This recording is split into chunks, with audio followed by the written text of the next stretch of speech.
ಮೈತ್ರಿಯ ಬಿಜೆಪಿ ಅಭ್ಯರ್ಥಿ ಬಿವೈ ರಾಘವೇಂದ್ರ ವಿರುದ್ಧ ನೀತಿ ಸಂಹಿತೆ ಉಲ್ಲಂಘನೆ ಪ್ರಕರಣ ದಾಖಲಾಗಿದೆ. ಬಿವೈ ರಾಘವೇಂದ್ರ ವಿರುದ್ಧ ಚಿತ್ರದುರ್ಗ ಗ್ರಾಮಾಂತರ ಠಾಣೆಯಲ್ಲಿ ಪ್ರಕರಣ ದಾಖಲಾಗಿದೆ. ಏನ್ ಮಾಡಿದ್ರು ಹಾಗಾದ್ರೆ ನೋಡ್ತಾ ಹೋಗೋಣ. ನಿನ್ನೆ ಚಿತ್ರದುರ್ಗದ ಬೋವಿ ಮಠಕ್ಕೆ ಬಿವೈ ರಾಘವೇಂದ್ರ ಭೇಟಿ ಕೊಟ್ಟಿದ್ರು. ವಿವಿಧ ಮಠಾಧೀಶರನ್ನ ಭೇಟಿಯಾಗಿ ಮಾತನಾಡ್ಕೊಂಡು ಬಂದಿದ್ದಾರೆ.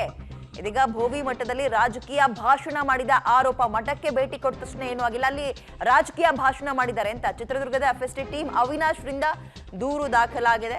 ಶಿವಮೊಗ್ಗ ಬಿಜೆಪಿ ಅಭ್ಯರ್ಥಿ ಆಗಿರುವಂತಹ ಬಿವೈ ರಾಘವೇಂದ್ರ ವಿರುದ್ಧ ಇದೀಗ ಚಿತ್ರದುರ್ಗದಲ್ಲಿ ಒಂದು ನೀತಿ ಸಂಹಿತೆ ಉಲ್ಲಂಘನೆ ಮಾಡಿದ್ದಾರೆ ಅನ್ನೋ ಆರೋಪ. ಬೋವಿ ಮಠಕ್ಕೆ ಭೇಟಿ ಕೊಟ್ಟಿದ್ದಾರೆ, ಹಲವು ಮಠಾಧೀಶರನ್ನ ಭೇಟಿಯಾಗಿದ್ದಾರೆ, ಅಲ್ಲಿ ಸಮಸ್ಯೆ ಕಂಡು ಬಂದಿಲ್ಲ. ಆದ್ರೆ ಅಲ್ಲಿ ರಾಜಕೀಯದ ಭಾಷಣ ಮಾಡಿದ್ದಾರೆ ಅಂತ ನೀತಿ ಸಂಹಿತೆಯಲ್ಲಿ ಅದು ಕೂಡ ಒಂದು ಪ್ರಮುಖವಾಗುತ್ತೆ. ಏನಾದ್ರೂ ಆಸೆ ಆಮಿಷಗಳನ್ನ ತೋಡೋದಾಗಿರ್ಬೋದು, ಅಂದ್ರೆ ತೋರ್ಸೋದಾಗಿರ್ಬೋದು, ಮತ್ತೊಂದ್ ಕಡೆ ಕೊಡುಗೆಗಳನ್ನು ಕೊಡ್ತೀನಿ ಅನ್ನೋದಾಗಿರ್ಬೋದು, ರಾಜಕೀಯವಾಗಿ ಭಾಷಣ ಮಾಡೋದಾಗಿರ್ಬೋದು, ಇದ್ಯಾವುದು ಕೂಡ ನೀತಿ ಸಂಹಿತೆ ಯಾವಾಗಿಂದ ಜಾರಿಯಾಗುತ್ತೋ ಇದ್ಯಾವ್ದನ್ನೂ ಮಾಡೋಂಗಿಲ್ಲ. ತಮ್ಮ ಕೆಲಸ ಮಾಡ್ಕೊಂಡು ಪ್ರಚಾರ ಮಾಡ್ಬೋದಷ್ಟೇ. ರಾಜಕೀಯ ಭಾಷಣಗಳನ್ನ ಹಿಂಗ್ ಮಾಡ್ಕೊಡ್ತೀವಿ ಹಾಗೆ ಮಾಡ್ತೀವಿ ಅದು ಯಾವ್ದು ಮಾತಾಡೋ ಹಾಗಿಲ್ಲ. ಬಟ್ ಬಿವೈ ರಾಘವೇಂದ್ರ ಹಾಗೆ ಮಾಡಿದ್ದಾರೆ ಅನ್ನೋ ಆರೋಪದ ಹಿನ್ನೆಲೆಯಲ್ಲಿ ಚಿತ್ರದುರ್ಗದಲ್ಲೇ ಇದೀಗ ಅವ್ರ ವಿರುದ್ಧ ಕೇಸ್ ದಾಖಲಾಗಿದೆ. ಈ ಬೆಂಕಿ ತರುವ ವೇಳೆ ಎರಡು ಗುಂಪಿನ ನಡುವೆ ವಾಗ್ವಾದ ನಡೆದಿದ್ದು, ವಾಗ್ವಾದದ ವೇಳೆ ಹೆಚ್ಚುವರಿ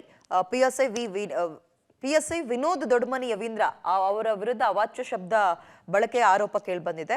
ರೊಚ್ಚಿಗಿದ್ದ ಹಿಂದೂ ಕಾರ್ಯಕರ್ತರು ಮತ್ತು ಕಾಮದಹನಕ್ಕೆ ಮುಂದಾಗಿದ್ದ ಜನ ಎಲ್ಲರೂ ಕೂಡ ಪೊಲೀಸರೊಂದಿಗೆ ವಾಗ್ವಾದ ಕೂಡ ನಡೆಸಿದ್ದಾರೆ. PSI ಕ್ಷಮೆ ಕೇಳಬೇಕು ಅಂತ ಆಗ್ರಹಿಸ್ತಾ ಇದ್ದು, ಈ ವಿನೋದ್ ದೊಡ್ಮನಿ ಹೆಚ್ಚುವರಿ PSI ಇದಾರಲ್ಲ, ಅದೇ ಏನೋ ಮಾತನಾಡಿದ್ದಾರೆ, ಗುಂಪುಗಳ ನಡುವೆ ವಾಗ್ವಾದ ನಡಿಬೇಕಾದ್ರೆ ಅವಾಚ್ಯ ಶಬ್ದವನ್ನ ಬಳಕೆ ಮಾಡಿದ್ದಾರೆ ಅಂತ ಆರೋಪ ಕೇಳಿಬಂದಿದೆ. ಪೊಲೀಸರು ಹಾಗೂ ಹಿರಿಯರು ಸದ್ಯ ಸ್ಥಳದಲ್ಲಿ ಗೊಂದಲದ ವಾತಾವರಣ ನಿರ್ಮಾಣ ಆಗದಂತೆ ಪ್ರಯತ್ನ ಪಡ್ತಾ ಇದ್ದಾರೆ. ಅವರ ಮನವೊಲಿಕೆಗೂ ಕೂಡ ಜನರ ಮನವೊಲಿಕೆಗೆ ಮುಂದಾಗ್ತಾ ಇದ್ದಾರೆ. ಕಿಲ್ಲಾ ಓಣಿಯಲ್ಲಿ ಕಾಮದಹನಕ್ಕಾಗಿ ಅಂಬೇಡ್ಕರ್ ಗಲ್ಲಿಯಿಂದ ಬೆಂಕಿ ತರುವ ವೇಳೆ ಈ ಘಟನೆ ಆಗಿದೆಯಂತೆ.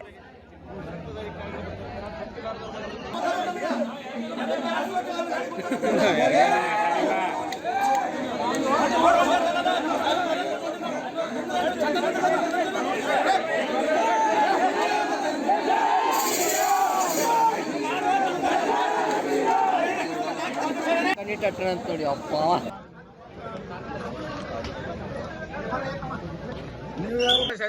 ನಮ್ಮ ಹಿರಿಯರ ನಾವು ಎಷ್ಟು ಕಿಮ್ಮತ್ ಕೊಡ್ತೀವಿ ನಿಮಗೂ ಅವ್ರ ಎಷ್ಟು ಕಿಮ್ಮತ್ ಕೊಡ್ಬೇಕು.